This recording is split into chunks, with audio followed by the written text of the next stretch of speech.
Hola, amigues i amics de Vilafranca de Conflent. Estic molt contenta i em sento molt honorada de poder-vos enviar avui aquestes paraules, aquesta salutació en agraïment per aquest acte de solidaritat que esteu fent.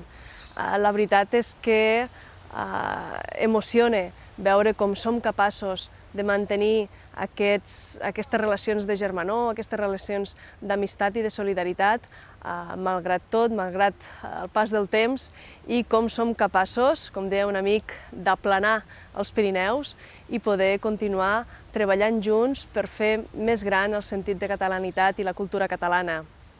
Aquests dies, a més, estem aquí a Brussel·les gaudint d'aquesta fantàstica exposició de 55 urnes que heu estat impulsant i, per tant, no puc dir més que moltes gràcies, amb molta força, molts ànims.